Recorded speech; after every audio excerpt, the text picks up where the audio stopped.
नमस्कार, आपण बघत आहात महान्यूज 7। मी अनुराग नंदकिशोर शिंदे। वळूया आजच्या काही ठळक बातम्यांकडे। भंडारा शहरात स्थानिक स्वराज्य संस्था निवडणुकीकरिता भारतीय जनता पक्षाच्या वतीने मोठा शक्ती प्रदर्शन करत भंडारा नगराध्यक्ष पदाकरिता सौ मधुरा मिलिंद मदनकर यांच्यासह सर्व प्रभागातील 35 उमेदवारांचे उमेदवारी अर्ज निवडणूक निर्णय अधिकाऱ्यांकडे आज सादर करण्यात आले।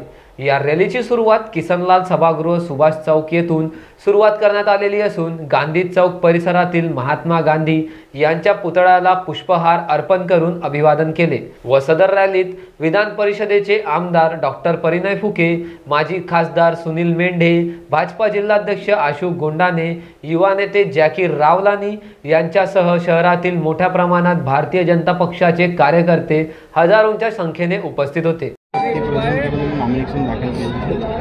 आज भारतीय जनता पक्षाकडून संपूर्ण 35 उमेदवार आणि नगराध्यक्ष पदाचे आज आपण अर्ज नामांकन दाखल केलेले आहेत आणि अध्यक्षकरिता मधुरा मदनकर आमचे उमेदवार आणि बाकी 35 उमेदवारांनी अर्ज दाखल केलेला आहे। आणि शक्ती प्रदर्शन म्हणा किंवा जनतेचा तुम्ही स्नेह आणि प्रेम म्हणायच्या की त्यांनी मोठ्या उत्साहानं अर्ज नामांकन यात्रेत त्यांनी सहभाग घेतलेला आहे। कुठल्या मुद्द्याला घेऊन तुम्ही निवडणुकीला जर बघितलं तर या निवडणुकीत मुद्दे आहेत। सगळ्यात मोठा मुद्दा तर आपल्या भंडाराची रस्ते आणि जे अवस्था वाटाची आहे आणि जो इथं मोठा खोटा गाजावाजा केलेला होता का 3000 कोटी 4000 कोटी आले, कागदावर तर ते 3-4 हजार कोटी आलेले आहेत पण ते काही जनताला रस्त्यावर दिसत नाही।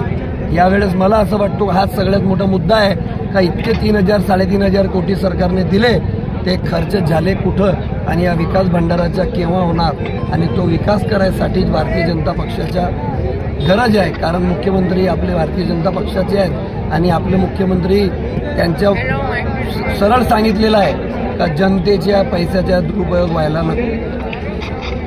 काल आज भंडाऱ्यात भाजपच्या वतीने नगराध्यक्ष पदाकरता तुम्ही उमेदवारी अर्ज दाखल केलाय, काय विकासात्मक मुद्दे घेऊन तुम्ही ही निवडणूक लढणार आहात? आपल्या भंडारा शहरात रस्त्याची अतिशय दुरावस्था झालेली आहे।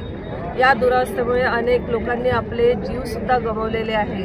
मला आश्चर्य वाटते, या भंडारा शहरात आपले स्थायिक आमदार आहे पण त्यांचं लक्ष जात नाही का?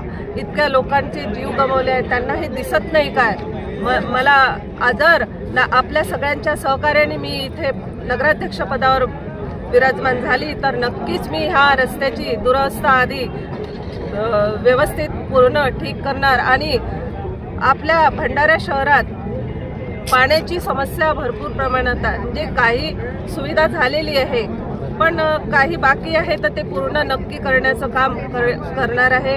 तसेच घरकुलचे सुद्धा विषय आहेत, जे नजूलचे अतिक्रमण केलेले आहेत त्यांना पट्टे देण्याचं काम सुद्धा माननीय आमचे चंद्रशेखरजी बावनकुळे यांनी जे मागील सभेत जे आश्वासन दिलेलं आहे त्यानुसार आम्ही हे नक्कीच काम सर्व नागरिकांना ते पट्टे देण्याचं काम करू। भंडारावरून कृष्णा बावनकुळे यांची रिपोर्ट, महान्यूज 7।